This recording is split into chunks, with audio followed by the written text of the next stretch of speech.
Amalgamation देखते हैं। Amalgamation के अंदर मेथड है नेचर ऑफ मर्जर, जिसको हम लोग पूलिंग इंटरेस्ट मेथड के नाम से भी जानते हैं। पूलिंग इंटरेस्ट मेथड कब लगेगी? जब 5 कंडीशन फुलफिल होगी। सारे एसेट एंड लायबिलिटीज़ जो है वो ट्रांसफर किए जाने चाहिए।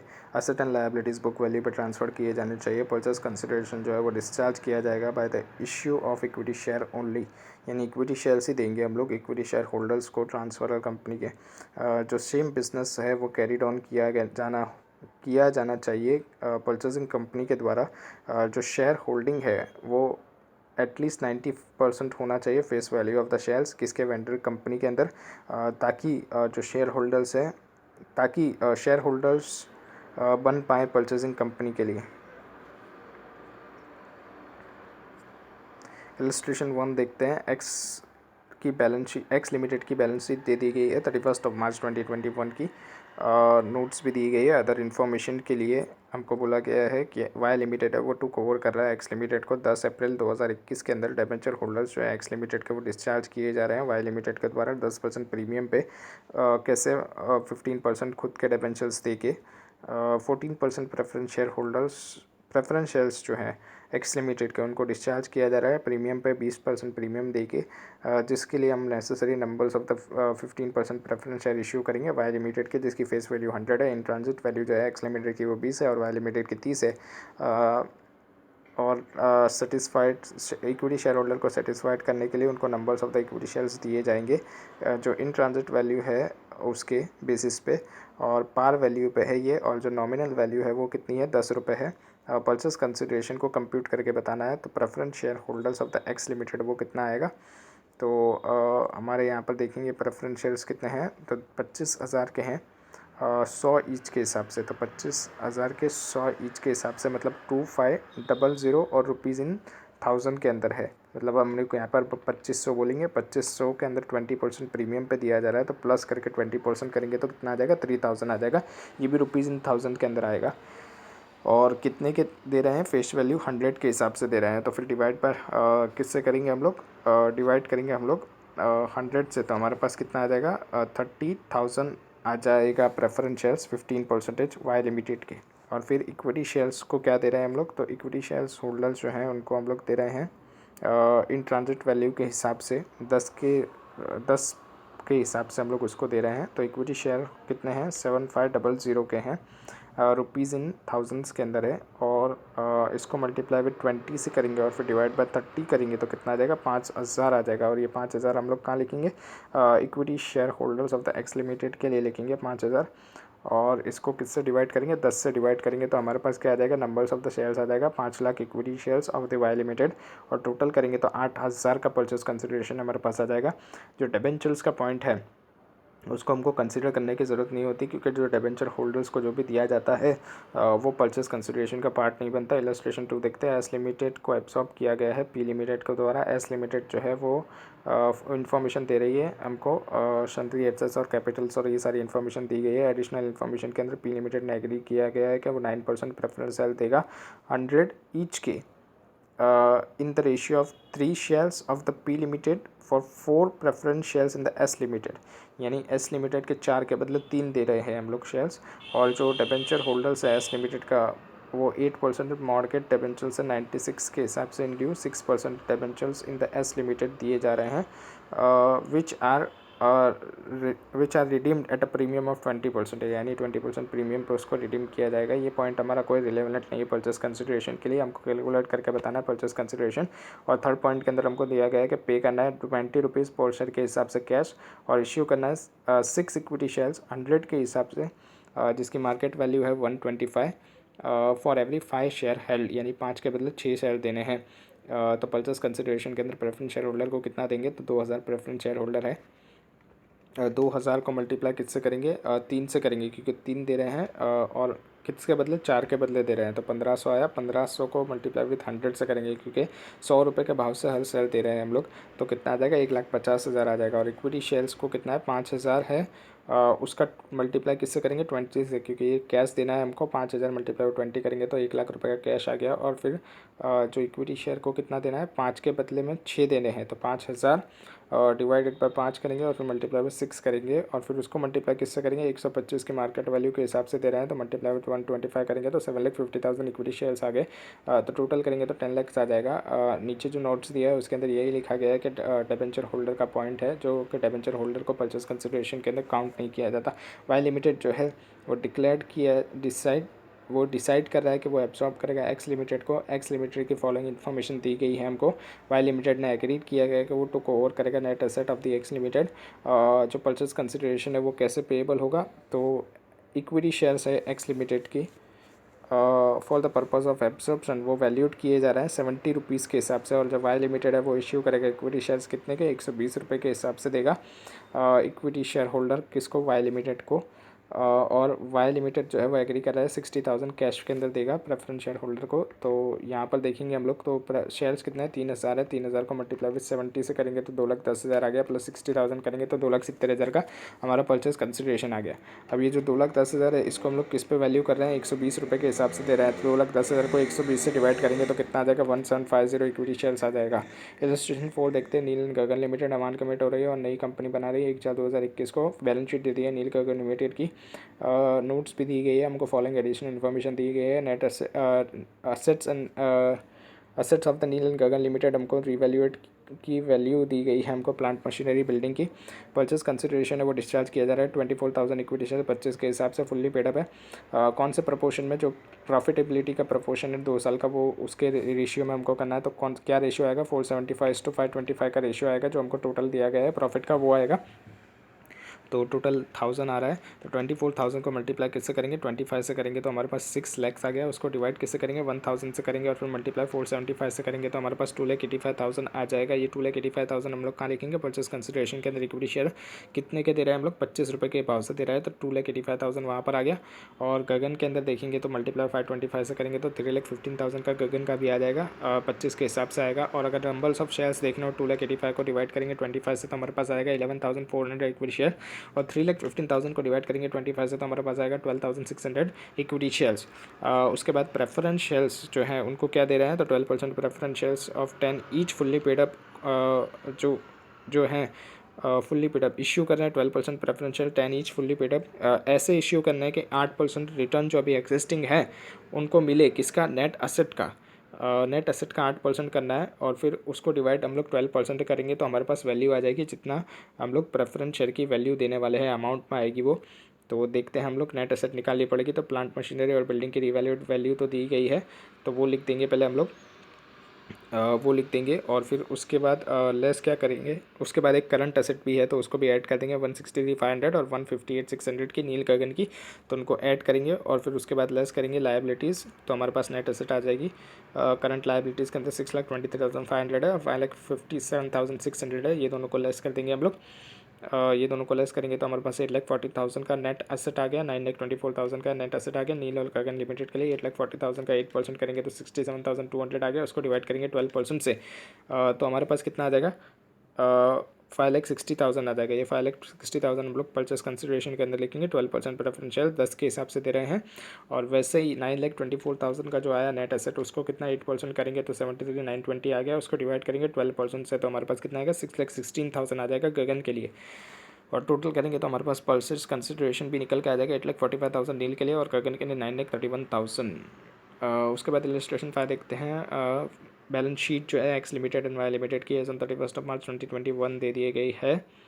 नोट्स भी दे दी गई है। एक्स लिमिटेड जो है वो टेक ओवर करा है वाई लिमिटेड को 1 अप्रैल 2021 का। एक्स लिमिटेड डिस्चार्ज करा है, परचेस कंसिडरेशन इशू किया जा रहा है 3,50,000 इक्विटी शेयर 10 के हिसाब से पार के ऊपर है। Equity shares of the Y limited को दिया जा रहा है 15% प्रेफरेंस शेयर पर इशू किया जा रहा है 100 के हिसाब से जो डिस्चार्ज किया जाएगा preference share holder of the Y limited को 10% प्रीमियम के हिसाब से है।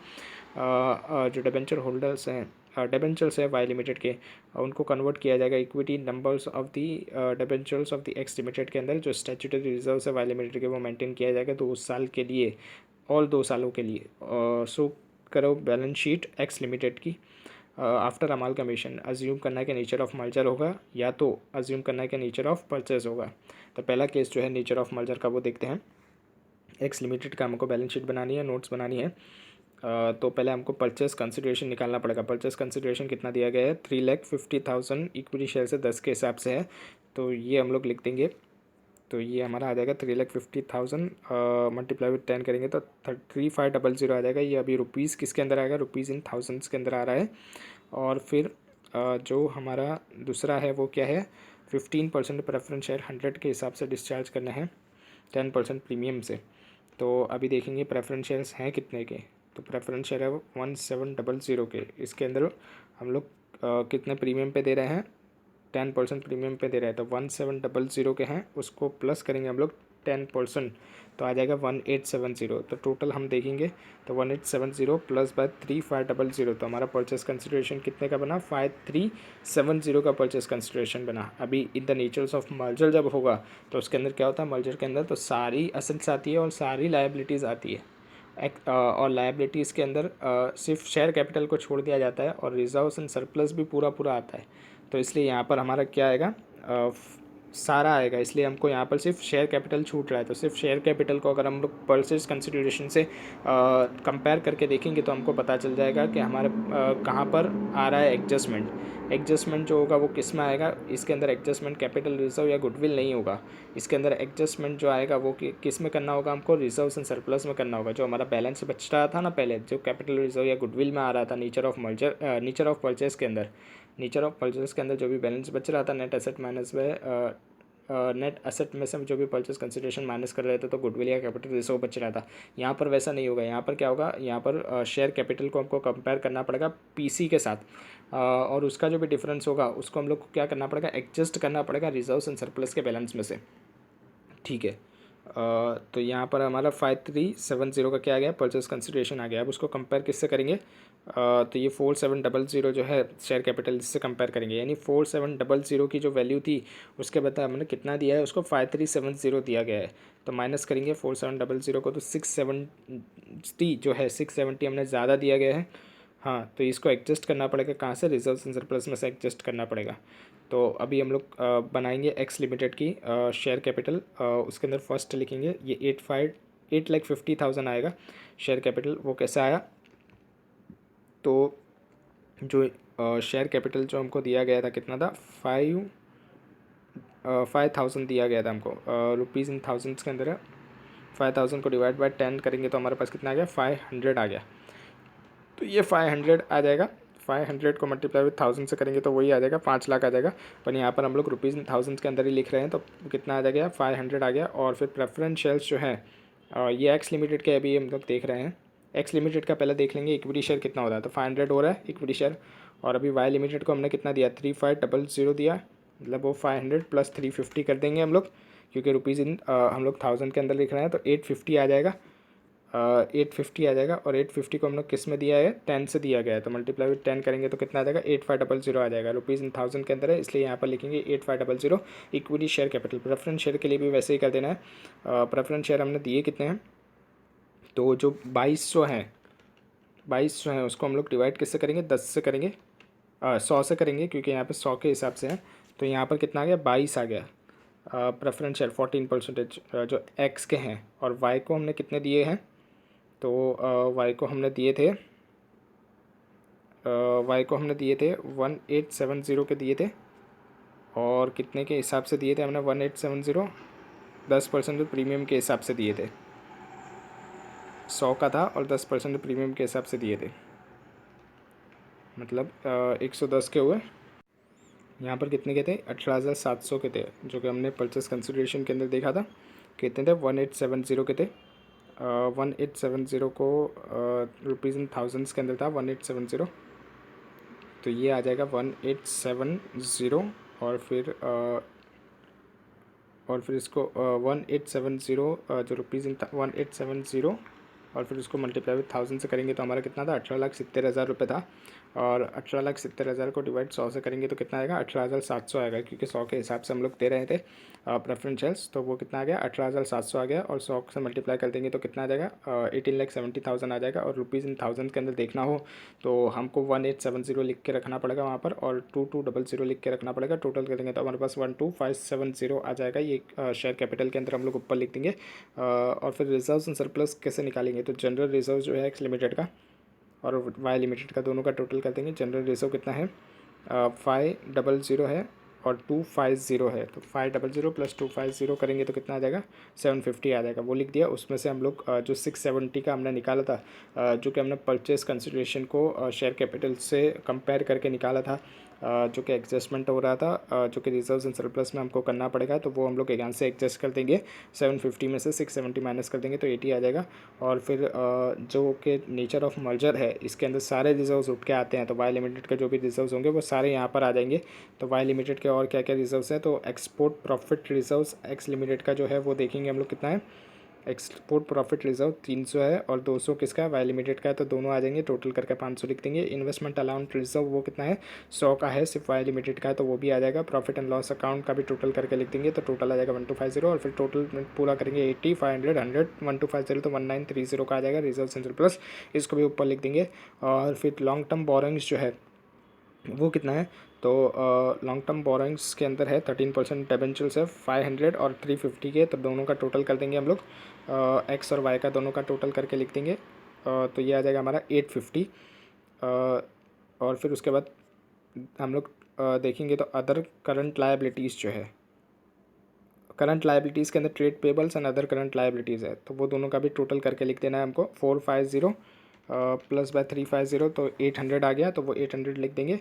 और ये जो है 200 प्लस 150 तो 350 आ जाएगा, और ये 350 हम लोग लिख देंगे यहाँ पर अदर करंट लायबिलिटीज़ में, टोटल कर देंगे तो 16,500 आ जाएगा। असेट के अंदर देखेंगे तो property plant and equipment, property plant and equipment में भी कोई छेड़खानी नहीं की है हमने, तो वो भी कितना होगा वैसे का वैसे होगा। Land building plant machinery furniture total देखेंगे 6325 और 3600, तो वो का वही आ जाएगा, दोनों का टोटल कर देंगे हम लोग, तो कितना आ रहा है हमारा 9925 आ रहा है, तो वो 9925 हम लोग कहाँ लिख देंगे, प्रॉपर्टी प्लांट एंड इक्विपमेंट में लिख देंगे। नॉन करंट इन्वेस्टमेंट जो है उसके अंदर भी दोनों का टोटल करके लिख देंगे, जो कि 700 और 500 है, तो टोटल करेंगे तो कितना आ जाएगा 1200 आ जाएगा, वो 1200 भी लिख देंगे हम लोग यहाँ पर। करंट असेट्स के अंदर क्या है, इन्वेंटरीज़ है, इन्वेंटरीज़ भी दोनों का टोटल करके लिख देना है 1250 और 950, तो कितना आएगा 2200 आ जाएगा। वैसे ही इन्वेंटरी के बाद ट्रेड रिसीवेबल्स जो है, ट्रेड रिसीवेबल भी कितना आएगा 900 प्लस 1030 तो 1930 आ जाएगा।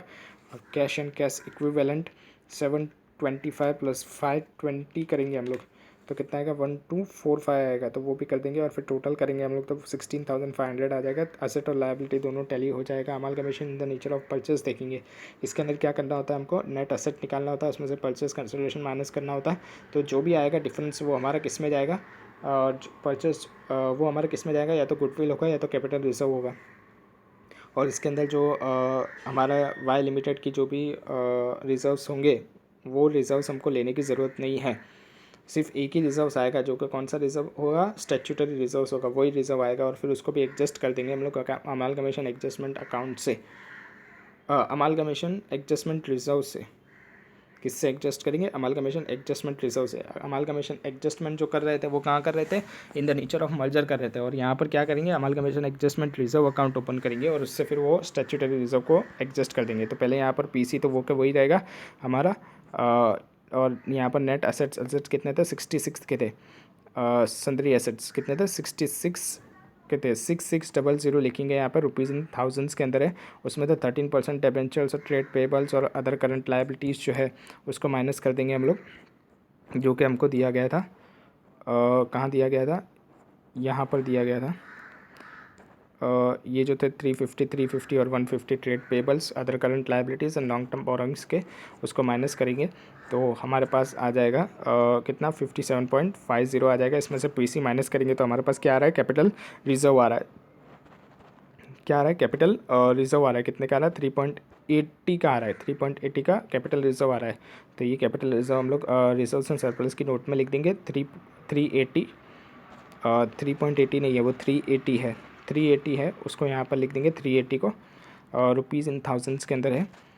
और फिर उसके बाद जो शेयर कैपिटल्स जो है, वो शेयर कैपिटल की जो नोट्स हमने मर्जर के अंदर बनाई थी वैसे ही यहाँ पर भी रहेगी परचेस के अंदर। तो वो भी वैसा के वैसा ही रहेगा। तो शेयर कैपिटल जो 12,570 का है वो वैसा के वैसा ही रहेगा। सारी जो बैलेंस शीट है वो वैसे के वैसे ही रहेगी, सिर्फ डिफरेंस किस में आएगा, रिजर्व्स एंड सरप्लस में आएगा, जो कि नोट 2 है। तो उसका मैं डिफरेंस सिर्फ आपको बता रहा हूँ। तो रिजर्व्स एंड सरप्लस में कैपिटल रिजर्व ओवर 380 का आ गया। जनरल रिजर्व कितने का आएगा, तो यहाँ हम लोग सिर्फ एक्स लिमिटेड का ही लिखेंगे, वाई लिमिटेड का लिखने की ज़रूरत नहीं है। क्यों लिखने की ज़रूरत नहीं है, क्योंकि in the nature of purchase के अंदर हम लोग वाई लिमिटेड के रिजर्व्स नहीं लेते हैं। सिर्फ स्टैट्यूटरी रिजर्व सिर्फ वाई लिमिटेड का लेंगे। तो यहाँ पर हम लोग सिर्फ एक्स लिमिटेड का ही लेंगे। तो एक्स लिमिटेड का जनरल रिजर्व कितना है, 500 का है, तो 500 लिखेंगे। और एक्सपोर्ट प्रॉफिट रिजर्व ये क्या है, स्टैट्यूटरी रिजर्व है, तो ये दोनों का लेना पड़ेगा हमको। 300 भी लेना पड़ेगा और 200 भी लेना पड़ेगा। तो ये एक्सपोर्ट प्रॉफिट रिजर्व जो है ये कितना आएगा हमारा, 300 + 200 करेंगे तो कितना आएगा, 500। तो ये एक्सपोर्ट प्रॉफिट रिजर्व आ गया हमारा 500।